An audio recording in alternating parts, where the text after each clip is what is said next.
All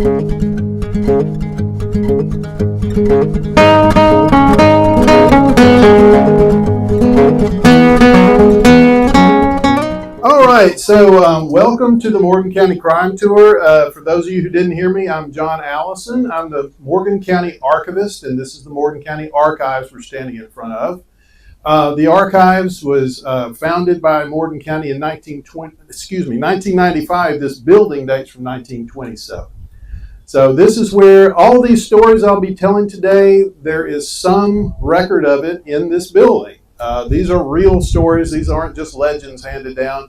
Most of them we have court records, or we have newspaper articles about these stories. So it's all real. It's all factual. So that's why I think my tour is superior to any kind of ghost tour, because this is for real. Okay, and people love it. Obviously, people love it, right? It's so funny to me. This is by far the biggest tour that I ever do. And I think, we always, wonder, Decatur has a reputation for being such a church town, a very nice staid town, but I think everyone secretly wants to know what really happened in Decatur. And it was, so Decatur at one time really was about the worst town in Alabama. There are others that are in the competition. Heard some stories about Opelika back in its day, and of course, we all know about Phoenix City, Alabama. Or if you don't, look up the Phoenix City story, and you'll find out about Phoenix City. But Decatur was pretty bad. Why was that? What was it about Decatur? And a lot of it has to do with our geography. Decatur, back before TVA dammed the river and made it navigable, the Tennessee was very unpredictable.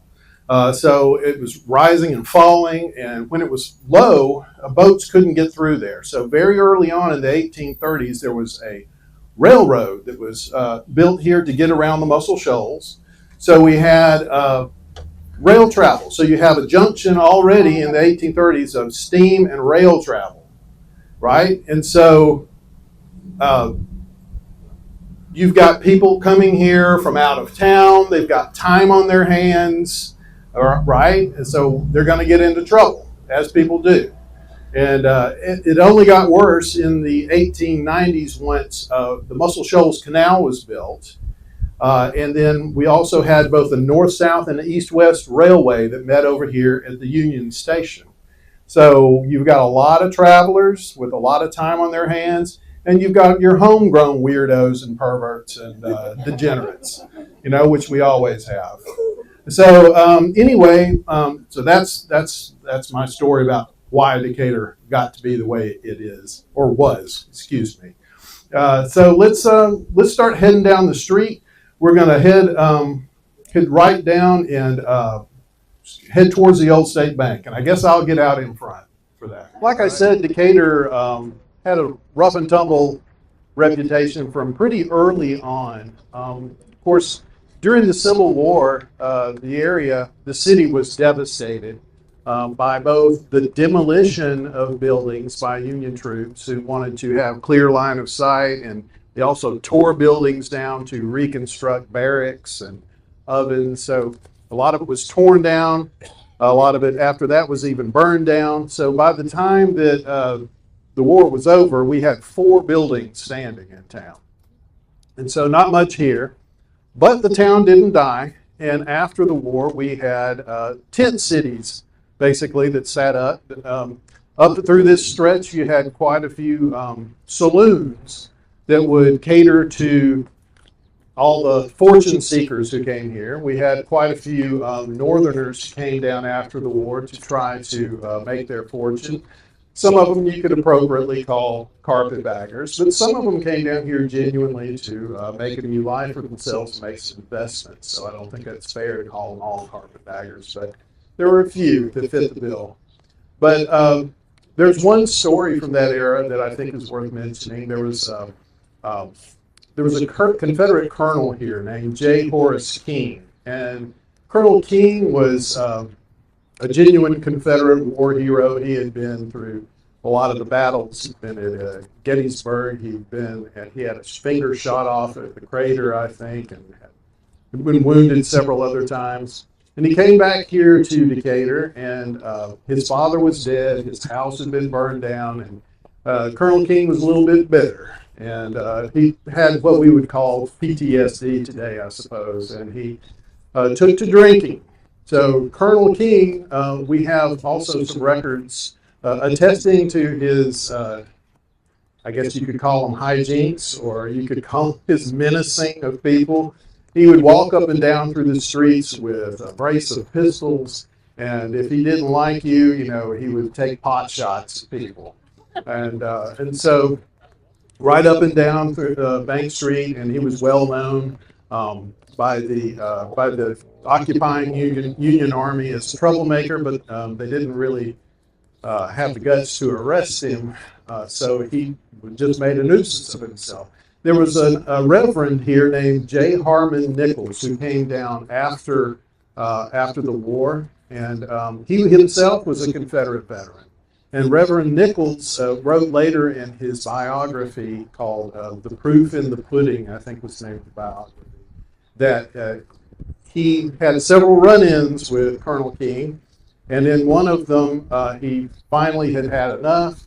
Colonel King followed him, mocking the preacher, and followed him into a post office. And Reverend Nichols tells about how he jumped on Colonel King and put his knees on his chest and banged his head into the floor with great violence. And so after that, as these stories often go, they become friends, and the colonel actually sits in the church. And I don't think he got religion, but they became known to each other, and they were friendly with each other. So that's a little bit of story about the Civil War and post-Civil War days. There was it's also worth noting that in 1887, that's when we had the new Decatur land boom. So the neighborhood we now call Albany and Second Avenue Business District and all that, that's laid out in 1887 and 1888. And so again, there's a flood of people coming to Decatur to try to make their fortunes during this land boom. And during that time, from Market Street, which is down, close to the railroad tracks, close to the river, up to Lafayette Street, we had 14 saloons just on Bank Street. So some of those are just a tent with a couple of barrels and some boards on them, but we also had quite a few honest-to-God saloons, so quite a lot of liquor flowing pretty early on. Jumping ahead in time, I'm going to talk about a place. Oh, I will also note, someone was talking to me about Jesse James earlier. I'm sorry that I have to say, we don't have any evidence of Jesse James ever robbing this bank back here. That's just not a story that I can tell you today. But I can say that Frank James was said to have stayed in the Polk House, which is visible right over here on the other side of the railroad tracks in the 1880s when he was here. So anyway, this was also a pretty notorious piece of property in the 1920s, 1930s. You can imagine that Church Street used to be a through street. So that church went all the way through here, and it was actually the highway. They called it the Joe Wheeler Highway. And there was a rather large hotel built here in the late 1920s called the Hotel Hilda.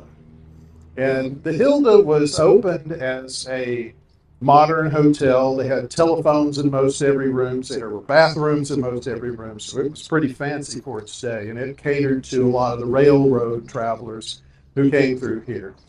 But it soon got a reputation for, I don't know, there's trouble happening at the Hilda again.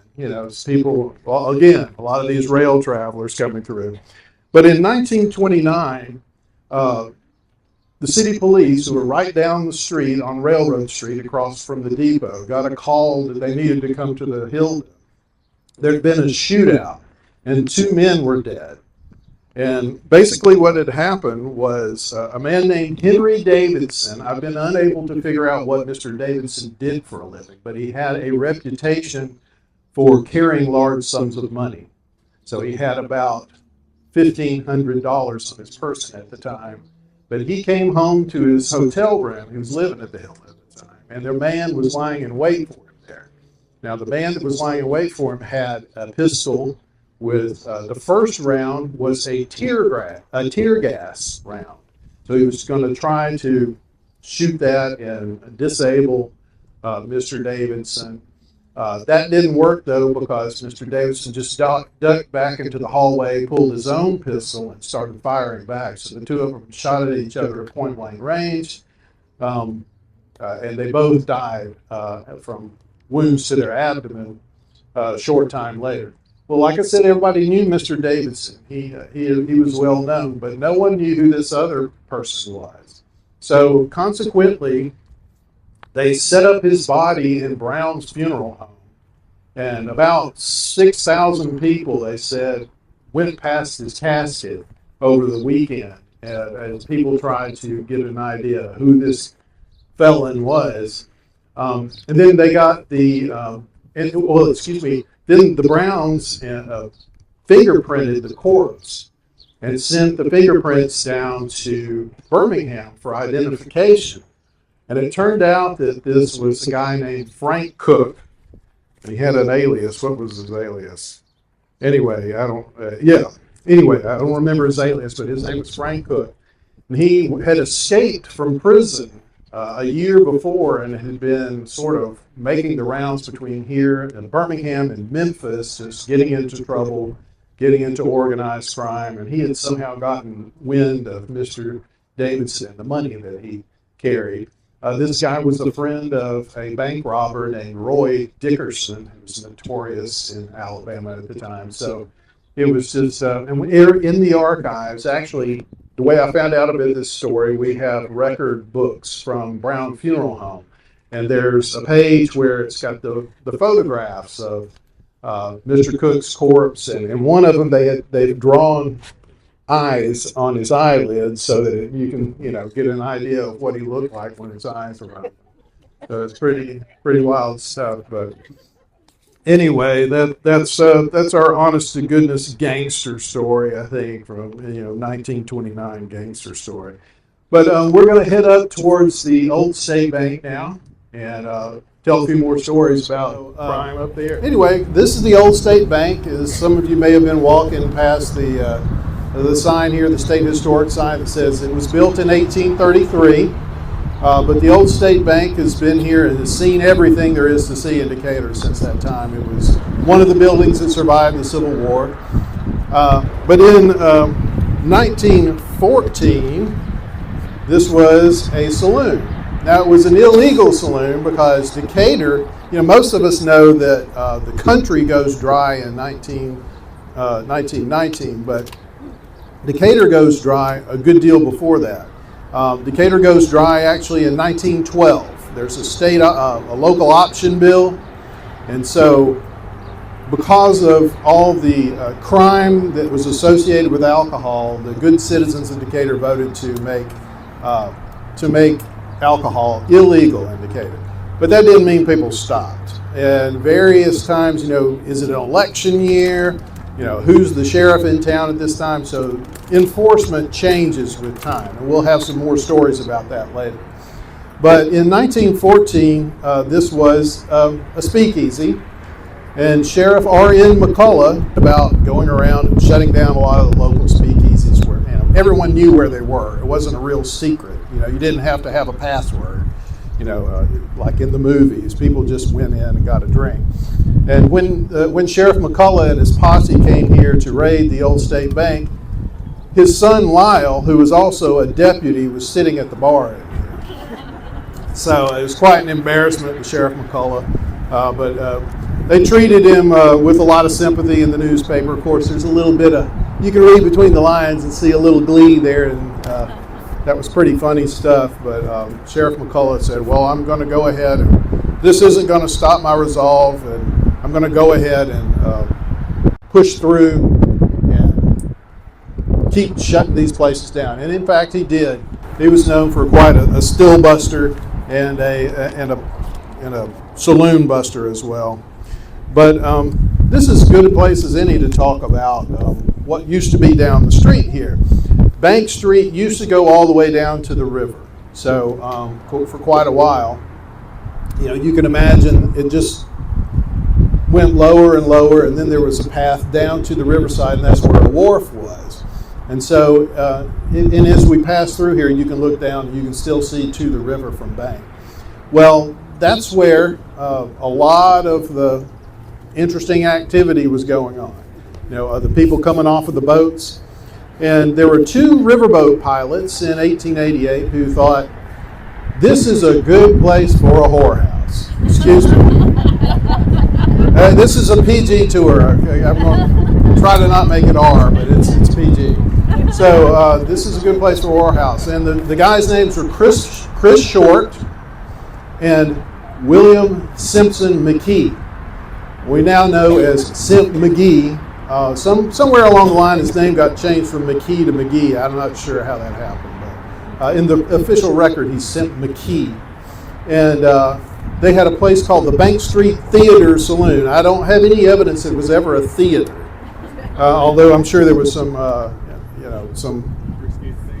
risque things going on there, some entertaining things going on there. But the Bank Street Theater Saloon was located there. It's right down on the corner of Bank and Market Street. So there's a condominium there today.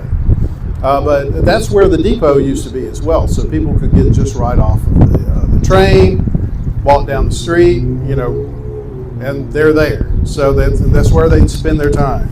So, of course, we know after a time, a woman came to join him. Well, this woman's name was Kate Lackner. She had been born Kate Carey to Irish immigrants up in Chicago. And she, as a young woman, her mother died. She was left at home to take care of her 2 younger sisters while her father worked. And Kate thought this was for the birds. Okay, so Kate decides, I'm off, I'm leaving. So at the tender age of 15, she makes her way down to Hannibal, Missouri. And she lies about her age and marries a guy named Robert Lackner. Robert Lackner is a German jeweler there in town in Hannibal. And Mr. Lackner hears about, in 1888, about all the goings-on here in Decatur. And so Robert, Kate, and their young son all come down to Decatur in 1888. Well, it doesn't take very long before Kate is not happy with her home life situation, and so she finds her way down to the Bank Street Theater Saloon and becomes a business partner, we'll say, with Simp McKee. And so she actually has left her family during the yellow fever epidemic, which happens in 1888. So as much as I like Kate, that doesn't speak real well. She leaves her kid during the yellow fever epidemic. But anyway, the kid's okay. Everybody gets through the epidemic all right. But she divorces Robert Lackner, and we have her divorce papers in the archives as well, where there's a cook named Sophia Sensiboy who worked in and tells people that, this is, I've seen her laid up with Simp McKee several times, and there's about 15 women in the house that are sporting women. And so, anyway, this is all documented in these divorce papers. But Kate actually sort of graduates, and she's the madam of this house now. And she takes care of business while Simp McKee is going up and down the river. Simp loses his riverboat's pilot's license because of some reckless behavior on the river. He shoots his boat through some rapids on a dare that somebody gave, and so they yank his license away. But so he comes back here, and he's just kind of lays around and lets Kate do the work. Simp dies of kidney disease in 1917. Right? Basically, he drank himself to death. There's a story about how he used to have a beer-drinking pig, and they can tell you all about that at Simp McGee's. Go grab dinner there sometime. But so he dies in 1917. But before that, Kate had actually bought the house from him with money she saved up. She purchased the house for a little over $1,000. and she's running it herself. So Sip's just laid up in bed there while Kate's running the place. Anyway, Kate, from 1917 to 1942, she really has this reputation. In the 1920s, she has another woman that comes to join her named Josephine Lyons. Josephine there's a lot of stories of Josephine's origins. We think she came from Nashville, but she comes down to visit. She eventually opens up her own house. Well, so there's lots of stories. The women would come up and down Bank Street here. When business was slow, they'd hop in a convertible. I've actually talked to people who remembered seeing this supposedly, and they saw them going up and down Bank Street. And they'd hop in the local stores and buy clothes and things like this. Kate actually, there's another story. I don't know whether this one's true. This is legend, but Lisa Intel wrote about it in the Decatur Daily back in the 70s that at one time the Klan came to shut her down, and she started calling out people's names because she recognized their shoes. And they left her alone. So anyway, Kate, but it all comes to a screeching halt in 1942. In 1942, we have Cortland Air Base. This is World War II, right? Cortland Air Base sets up in Cortland, Alabama. And we also have Pryor Field across the river on the way to Athens. And so the Army has an interest in keeping these boys, these young men, disease-free, virtuous. And so the Army actually shuts down the houses of ill repute here in Decatur, at least the ones that are operating openly. And so 1942, and I have a letter from a nurse in the archives where she recounts how all the places were shut down. Then Kate dies just a couple of years later in 1944. But she's well known. Anybody seen the movie Paper Moon? Well, in that movie, there's a point where it was from a novel named Annie Prey. There's a point where the dad goes into a sporting house, and supposedly the person who wrote that book was from Birmingham, and he based it on Kate Lackner's house here. Okay, so we're going to start heading in that direction.